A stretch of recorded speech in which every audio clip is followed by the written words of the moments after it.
Decades, the Anacostia River was considered one of the most polluted waterways in the United States.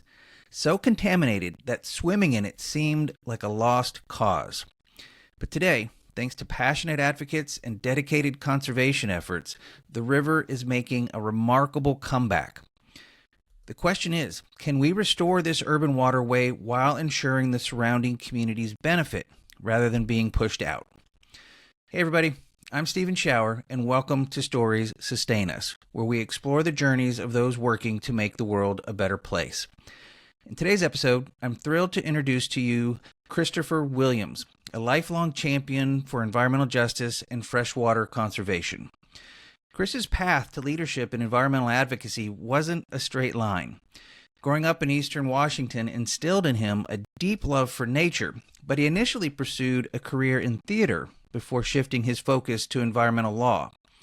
From working on the Endangered Species Act in Washington, D.C., to leading conservation efforts on the Rio Grande, Chris has dedicated his career to protecting the places that sustain both wildlife and communities.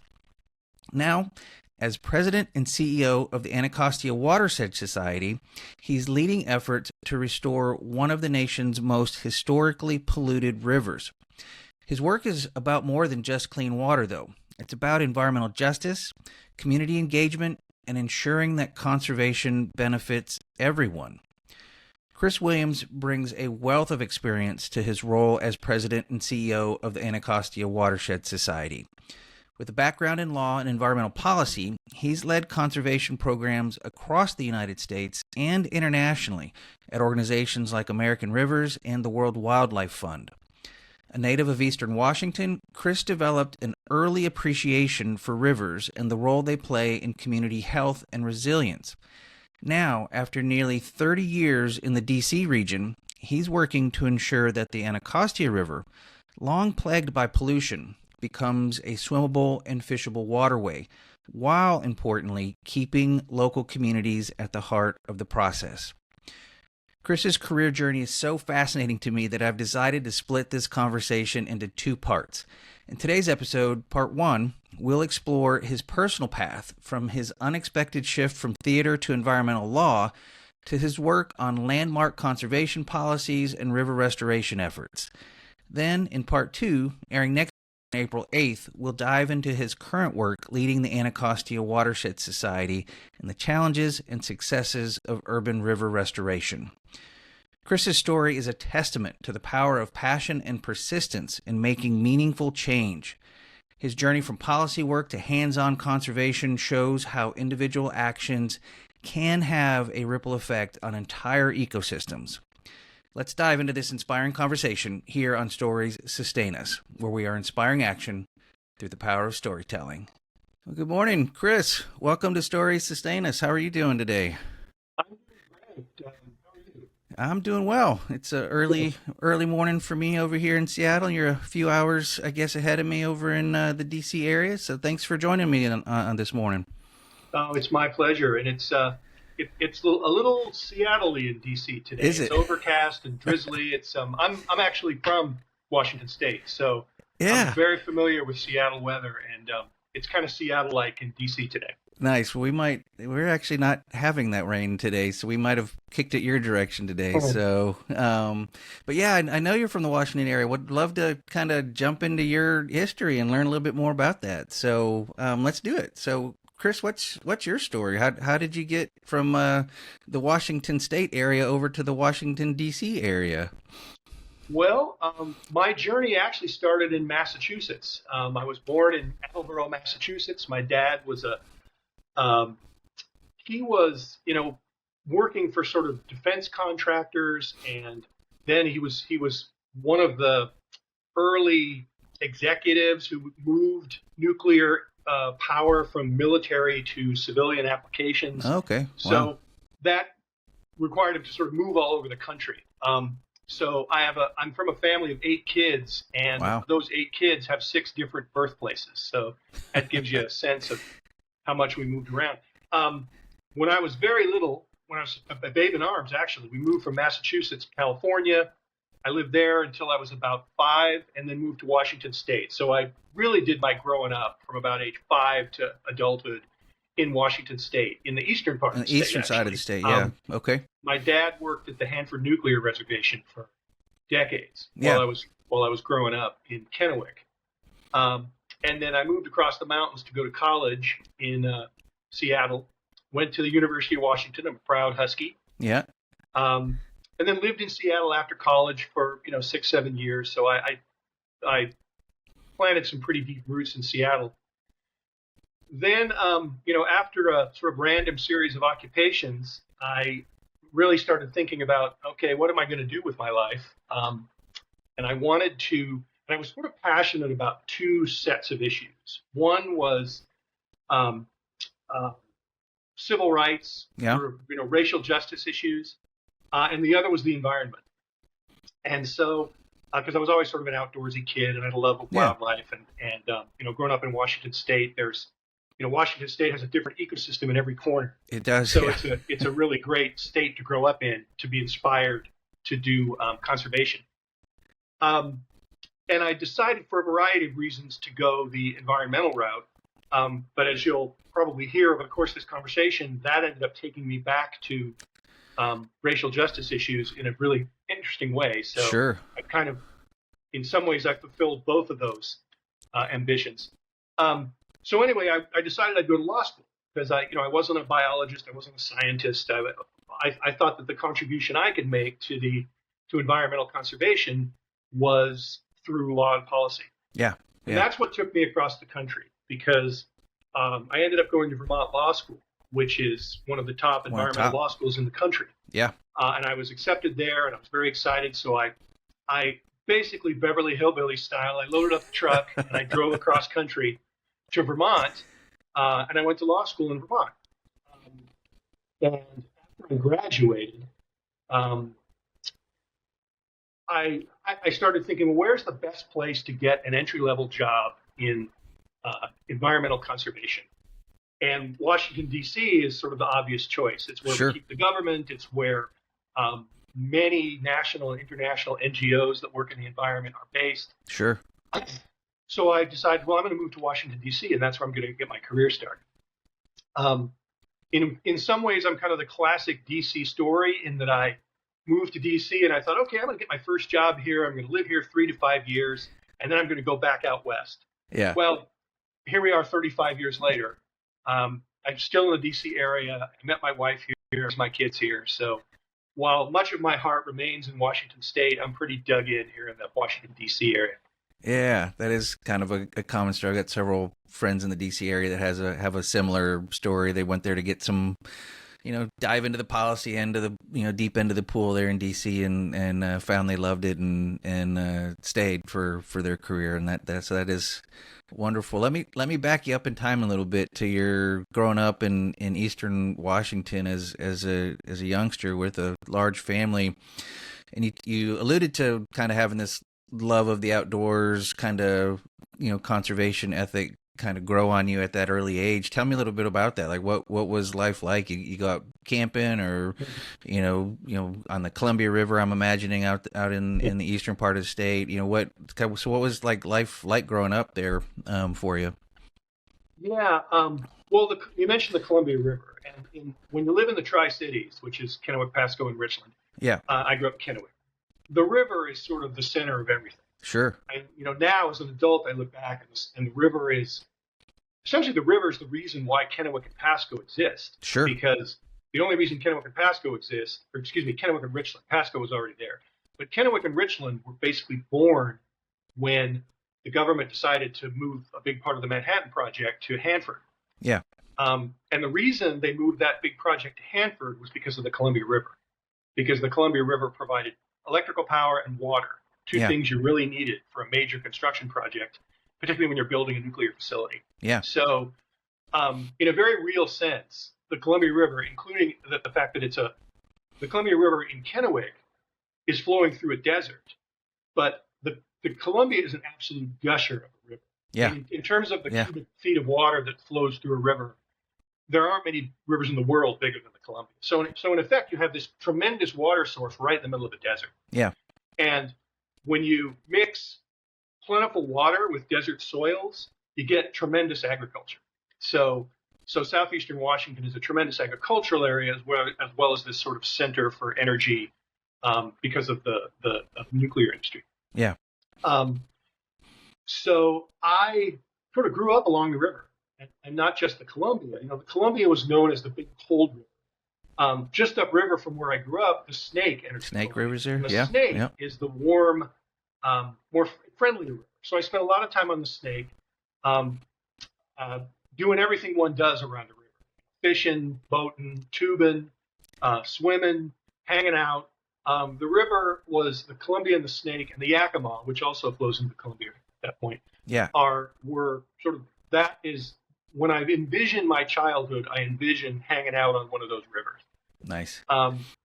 And as I got a little older, so when I was a little kid, it was just sort of playing on the riverbank. But as I got older, I started doing a lot of hiking and camping. As I mentioned before, Washington State has something for everyone. You know, it's got rainforest in the northwest corner, desert in the southeast corner.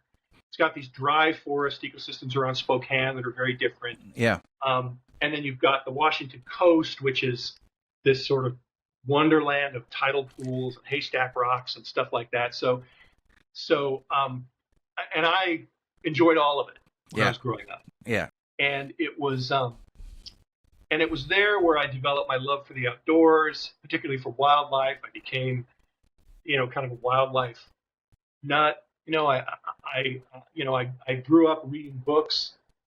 I would read books about otters, for example. And one day I'd be reading a book, just, sort of a nonfiction book about otters. And then the next week I'd be reading a novel where the otters were the characters in the novel. I don't know if this kind of fiction is at all being produced these days, but back in the 60s, 70s, 80s when I was young, a lot of people were writing books about the adventures of animals. There was a book about cougars called Yellow Eyes, which was one of my favorite books I ever read. I read a book about a family of otters. I read a book about a family of beavers, and these weren't like Disney characters. They didn't talk, and they behaved like animals, but the narrative of the book told their stories, and I loved that stuff. And when I think about the books I read as a child, those are the things I think about.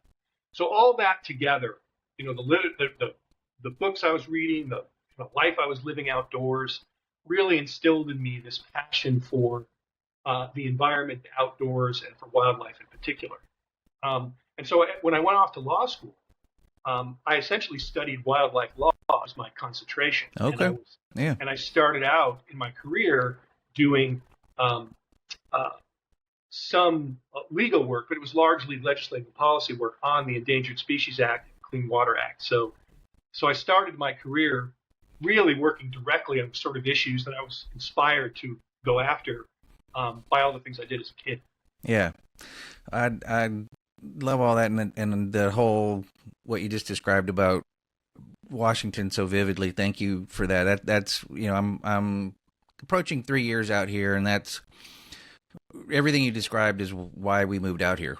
Frankly, is to spend this part of our life enjoying all of those different ecosystems and being outside, and I can imagine growing up here as a child, just it'd be almost impossible not to absorb all of that and to have it impact you at a deep level, like you described it doing for yourself. So thank you for sharing that bit of your childhood with me. And so did you know, I guess, when you came to Seattle for your undergrad, if I'm looking at your bio correctly, you were going looked like a different direction. It wasn't necessarily the natural world. I think your bio talked about a history undergrad. So I ended up. What's that journey from Eastern Washington to UW doing history to then eventually getting to Vermont? How did that journey happen for you? Yeah, it's a circuitous route for sure. Sure. When I left high school and went off to college, my ambition was to be an actor and a director. I was very involved in theater when I was in high school, very involved in community theater when I lived in the Tri-Cities, and that continued when I was in Seattle. Nice. And so when I first started going to school, I was thinking that I was going to pursue a career in the theater. Um, Somewhere along the way, I made the decision that I didn't want. I love doing theater, but I like doing it as an avocation. I didn't want to do it as a vocation. Sure, sure. I didn't feel like. Well, for one, I just didn't want to go the starving actor. I just wanted to go, direct and be in plays. I didn't want to, wait tables and, Yeah. Wish for auditions and stuff like that. I just wanted to do it. Yeah. So I decided that itch could be scratched by, sort of extracurriculars. Sure. And then I could, as a career, I decided to pursue my other passions, which we just talked about, Yeah. nature and the outdoors and stuff like that. Yeah. And also, again, I was very concerned and passionate about, we called it civil rights back then, Yeah. 30 years ago. Now, later we call it like environmental justice. But basically, Yep. social justice. Yeah. Yeah. But that very much concerned me, and that's when I started thinking about the law, because the law is often where you address those issues most powerfully, particularly back in this was back in the 80s, when both on the environmental justice front and in the environmental front, there were major legal battles being fought over statute and policy, etc. Yeah. And so that's when I started thinking about going into law. And so when I found myself in school, and I thought, well, for law, you can just get a liberal arts degree, and which I love because I'm a reader and I'm a history buff and all that. So I can pursue a liberal arts degree, and then I can go to law school. So Perfect. that's when it all sort of clicked. And so I decided, well, I love history. I love studying history, reading about history. So I'll be a history major. Yeah. And so that's where and it ended up working out because here I am. But so it's so that's sort of how I made that journey in terms of deciding to go to school and what to study at school, etc. Yeah, it makes a lot of sense. There was a brief flirtation with a teaching career, but I decided not to go that route and instead pursue this path that would eventually get me to a legal education. Yeah. Thanks for connecting those dots for me. That makes a lot of sense. Yeah. So after I graduated from the University of Washington, I got out of school and I worked for a few years. And then I decided, okay, I'm going to do it. I don't have any money. I'm not sure how exactly I'm going to do this, but I'm going to do it. So, I applied for loans, did everything everybody does to get themselves into law school. And lo and behold, in about 1990, I found myself, driving across country with my rented truck, headed off to law school. Nice. So your time then at Vermont, and you wind up then in DC starting your career. I know there's a few things on your bio that I definitely want to jump into that probably didn't happen first. So what were kind of some of your first work experiences in the DC policy arena before you eventually got to the American Rivers part of your journey in the World Wildlife Fund, which definitely want to dive into your work with those two organizations before we get into your present job. But what was your journey to get to those big, large national and international NGOs? Well, that story actually starts in Vermont in law school. Yeah. Vermont law has a whole bunch of really awesome programs. Yeah. I would be happy to spend some time doing a plug for Vermont Law School. It's a great institution. It's a wonderful reputation for law school, particularly with its environmental focus issues. Yeah, absolutely. And one of the things that it had that was so great was it had the regular, Juris Doctorate curriculum that you do from, August to May. And then in the summers, they had a program where people could come and study for a master's in environmental law. Yeah.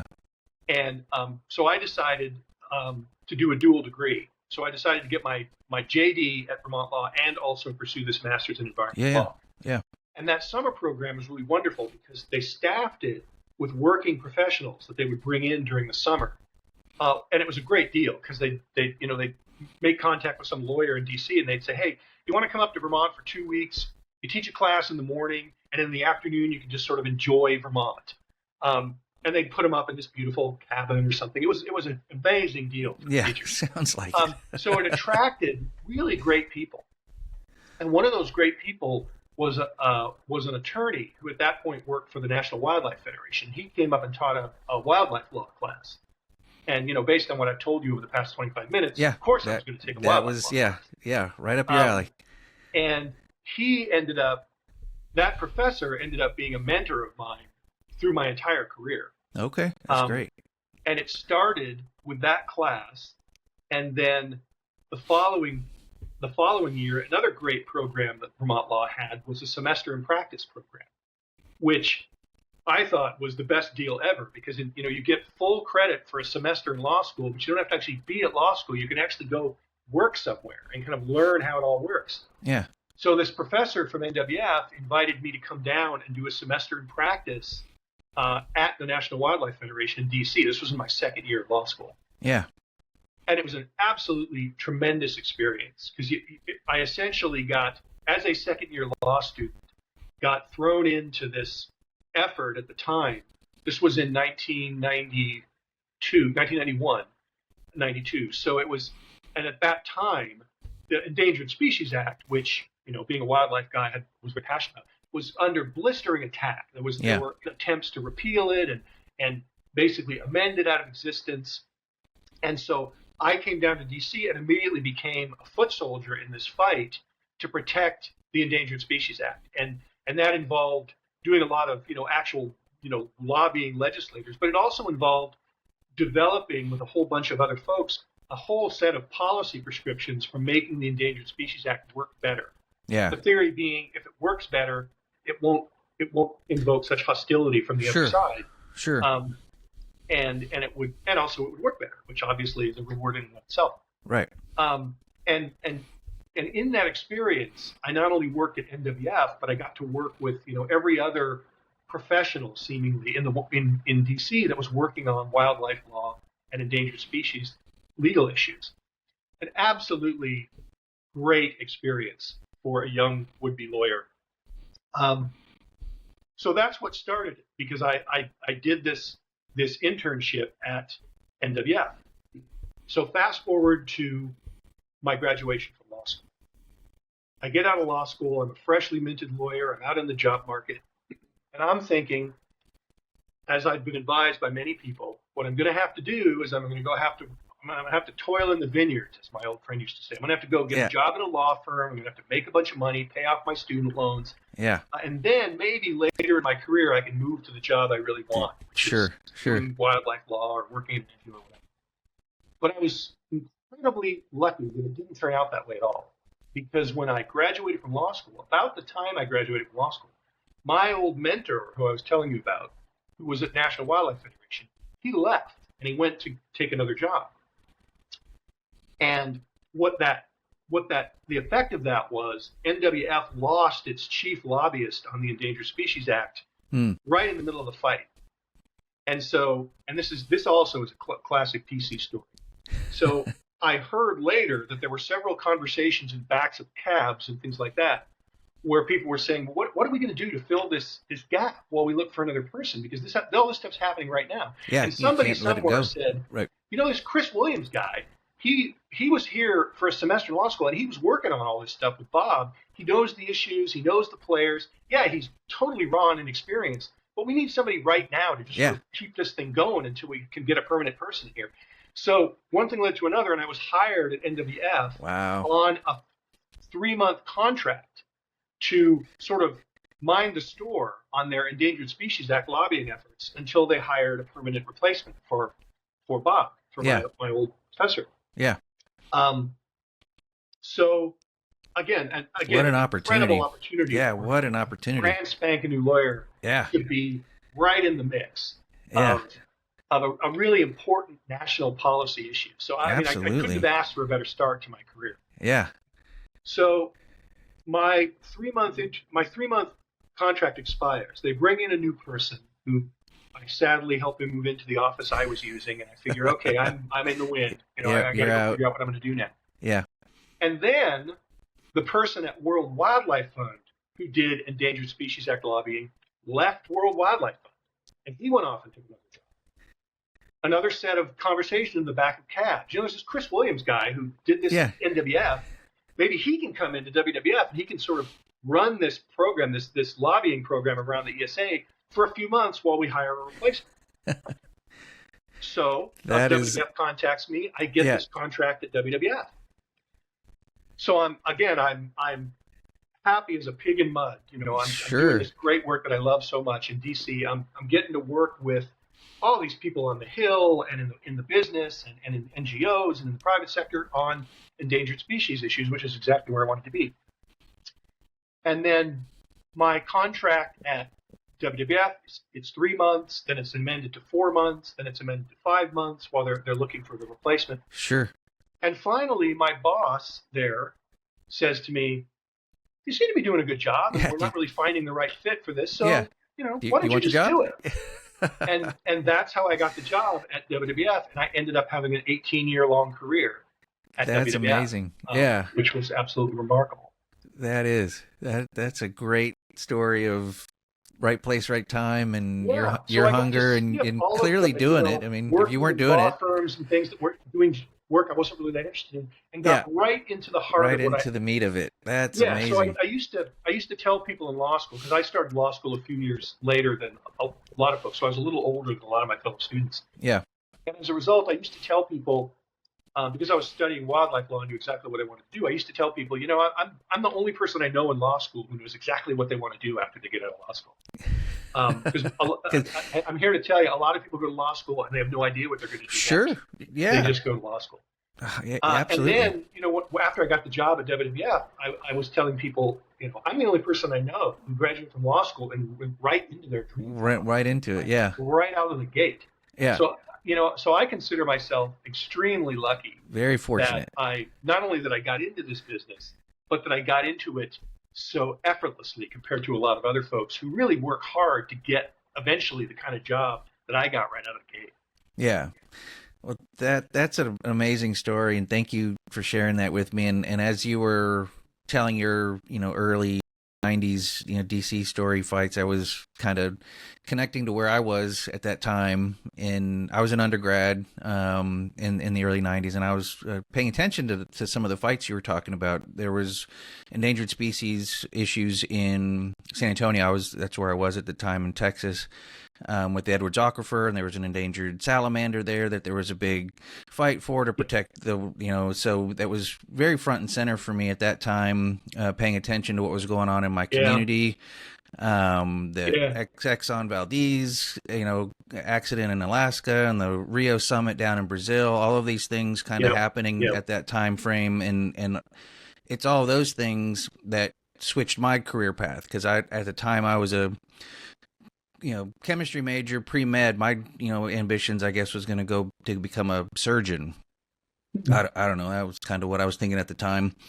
And doing the chemistry background as my way, kind of, you did the history to kind of get you into law school path. I was like, well, I'm going to do a kind of a science kind of thing that'll help open the door to get me into med school. And all of these environmental things that were going on at the time, that you were involved in, which is fascinating to me, is what grabbed my attention. It was like, no, I don't want to actually go to med school. I want to get involved in these policy issues.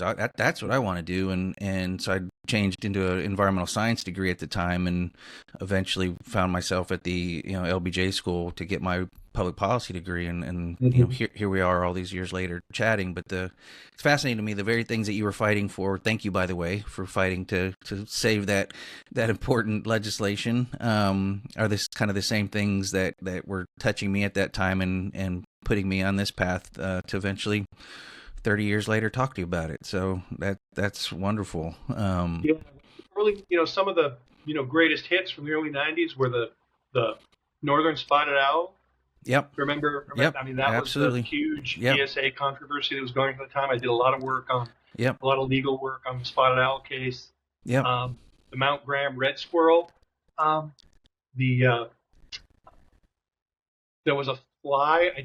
I wrote a amicus brief about a fly that was on the endangered species list, which it was a fly, so it wasn't like your charismatic megafauna. Right, But right. it triggered this whole argument about whether the ESA applied to critters that were found only in one state. So it was a tiny little animal, but it had huge implications Yeah. for the for the implementation of the Endangered Species Act. So Yeah. all that really Our exciting stuff, little sort of blind at the heart salamander. of the Act's reach and jurisdiction, was Yeah. happening while I was a young lawyer at DC. So it was really an exciting time. Yeah. Yeah, that's the we had the San Antonio aquifer thing was a blind salamander that, to my knowledge, only exists there in the karst limestone caves of the Edwards Aquifer there in central South Texas. So definitely big fights. Thank you for fighting them. Those were Sans flower-loving fly. That was it. the fly. Nice. So, tell me about then the transition to American Rivers, and then the transition to where you are now with the Anacostia Watershed Society, so that we can then start talking a little bit about what you're doing now, because you're doing some incredible things there in DC still on the local watershed there. So how did you get then from your 18-year career and then moving on to American Rivers, it sounds like, for a bit, and then where you are now? Yeah, well, the evolution of my career is much of it is the story of the way big environmental groups tend to reorganize every few years. Sure, sure. I, as I said, I started out at WWF and spent the first 5-6 years of my career at WWF essentially as a straight up ESA and Clean Water Act lobbyist. So I spent a lot of time on the Hill. Yeah. I spent a lot of time, sitting around with lawyers and scientists and engineers trying to figure out how to make the ESA work better, and how do you identify a wetland so the Clean Water Act has jurisdiction over it, all that sort of stuff. Yeah, still fights being fought over that. Exactly. Yep. And none of those fights are over. Right. Amazingly. Yeah. I mean, I did a lot of work on the ESA that I'm very proud of in my career. But the fact of the matter is that since the early 90s, now the ESA has not changed at all, which is a success in that we protected it from damaging amendments. But we also didn't make any progress on improving the language of the law itself. But sure. I guess stalemate is about as best we could have hoped for. Some of these fights, yeah. But anyway, so I was doing this work as a lobbyist, and then WWF reorganized, and the leadership decided that rather than focus on these policies, we're not going to ignore them, but we're going to shift our focus from sort of a whole miscellany of conservation project objectives to focusing our work around large geographic areas where we want to do conservation at scale. Yeah. So, long story short, through a series of events, I went from being an ESA and Clean Water Act lobbyist to co-managing a large geographically focused conservation project in the Chihuahua Desert of southeastern U.S. and northern Mexico. Yeah. And I worked in partnership with an opposite number who was based down in Chihuahua City, and we did large scale work to protect habitats and wildlife, things like that in the Chihuahua Desert. Really remarkable part of the world. And really it is, yeah. Project and a great set of activities, and that stage of my career got me my head out of the policy cloud, although not completely, because I'm always in there somewhere. Sure. And actually working on the ground, and in particular places with particular stakeholders, working on particular resources. One of those was the Rio Grande, Rio Bravo River. Yeah. Because you can't work on nature conservation in the Chihuahua Desert without working on the Rio Grande. Yep. So the Rio Grande is where I really started my journey to become a freshwater conservation specialist. Wow. Which is sort of what I consider myself to be now. Yeah. And the Rio Grande issues were everything from, preserving, or rather Chihuahua Desert freshwater issues were everything from preserving, desert pupfish who live in, one puddle in the middle of the desert, to vast projects to try to restore flow to the Rio Grande, Rio Bravo river system. Yeah.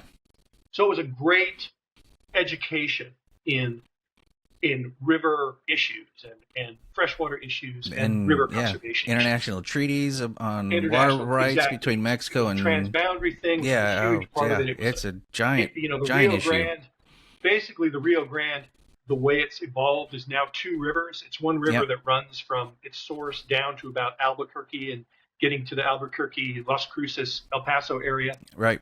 Then there's this huge stretch that's basically decimated, it's dry, right? And then the second part of the river is where the Rio Conchos meets the Rio Grande and flows to the sea. Yep. So it's basically a U.S. river and a Mexican river. Right. That it, to some extent, happens to run along the international border, which creates all sorts of management complications. So, fascinating. It is set of issues to work on. Yep. And then you're gonna hear echoes of an old theme here. While I was doing the Rio Grande work and Chihuahua Desert work, the person who was doing international river work for WWF International left. Yeah, surprising. Yes, and they said, we need someone in the network, because WWF is a network of organizations all over the world. Sure. And they're largely independent of each other, but they're tied together by a secretariat in Switzerland. Yeah. Anyway, they said we really need someone who can come and do this river management stuff for the network while we find the permanent replacement. And so I heard about this, and I went to my boss and I said, things are going pretty well in the Chihuahua Desert right now. My partner, who is based out of Mexico, sort of has his handle on things. What would you think about me going off and doing like a 2 to 3 month secondment at WWF International to work on to fill this need that the network has? And he said yes. By the way, at the time, my boss at WWF was the same person who was my professor back at BLS back in the day. So it's all interconnected. Yeah, it's all interconnected. Yeah. So anyway, I went off it was a great experience. I got to do what turned out to be a 4-month secondment to the Netherlands, where the International Freshwater Program was based. Yeah. And it was one of those. It was kind of a dream scenario, because I came in and they said, okay, you need to run this program for a few months. And oh, by the way, we just got this huge grant from the Netherlands government, their equivalent to USAID, to do river basin conservation. So here you go. And they dropped tens of millions of euros onto my desk, figuratively speaking. And good said, problem to have. Go work with the rest of the network to figure out how WWF is going to invest this money in river conservation. So it was amazing. Yeah. People listen to you a lot more closely when you call them and you have a bunch of money you can potentially give them. Got money at the table. It brings you a little bit more attention. Having really outsized influence. Sure. Yeah. So anyway, to try to shorten this story a little bit, while I was and again, you'll hear an old theme here. While I was on my secondment at International, WWF US started a reorganization again, they were sort of reorganizing out of the work I'd been doing on the Chihuahua Desert. I went to my boss at International and said, hey, could I throw my hat in the ring for this job permanently? And he said, sure. So, I became an applicant for that job and I got it. And so I became, for about, I guess it was about 6-7 years,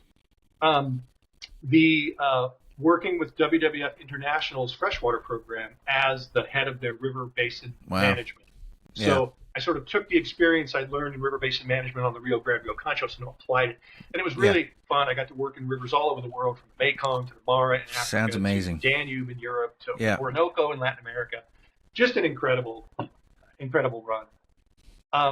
And then about, I'd been at WWF for about 18 years, and I was thinking, this is great work. I love it, but I want to. My path to sort of the upper echelon of WWF was not clear to me. And I wanted to I really wanted to be, my sort of career ambition at that point was I wanted to move into a position where I was really central to sort of the strategic discussions and decisions of the organization as a whole. Sure.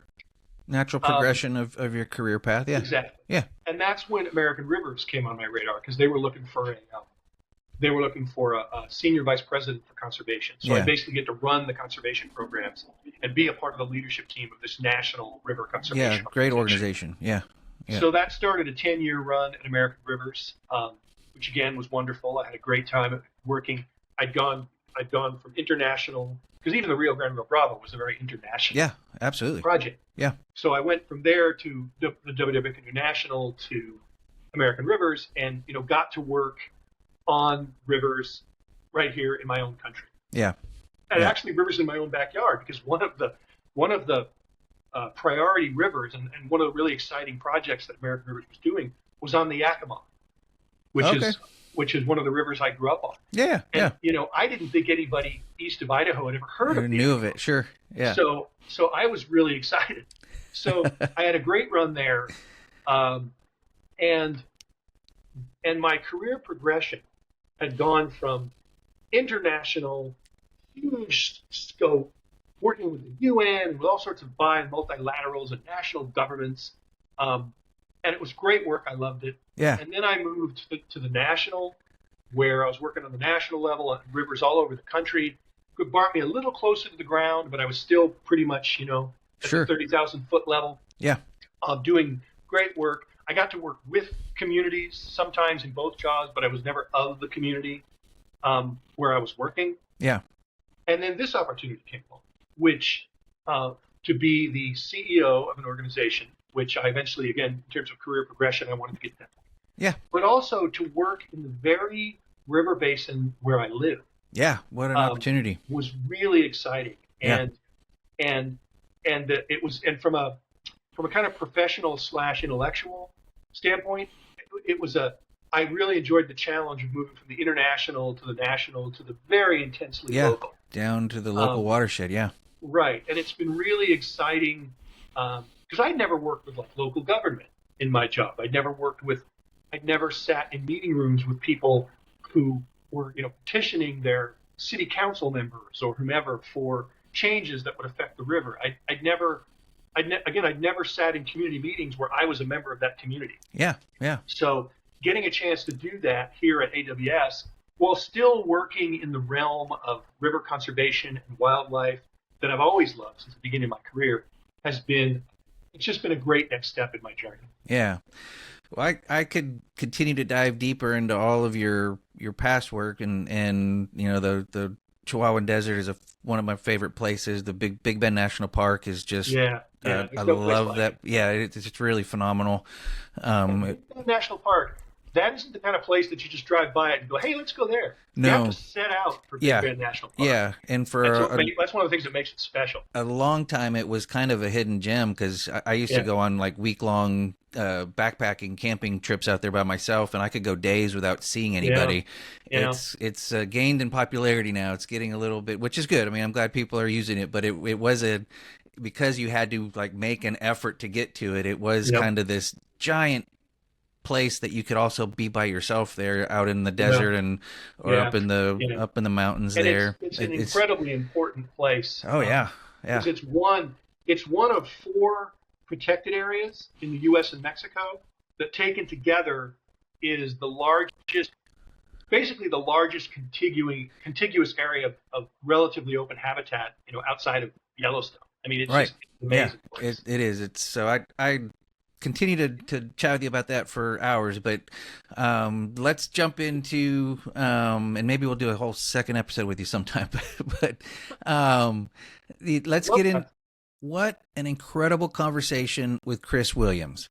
His journey from theater to environmental law, from policy work to hands-on conservation is truly inspiring. But we're not done yet. There's still so much more to explore.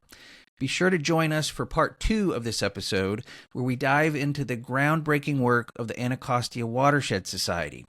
From restoring one of the nation's most polluted rivers to ensuring environmental justice for the surrounding communities, Chris and his team are making a real difference. You don't want to miss it. So part 2 of this wonderful conversation with Chris Williams drops on April 8th. It'll be available at storiessustainus.com, on YouTube, or wherever you get your podcasts.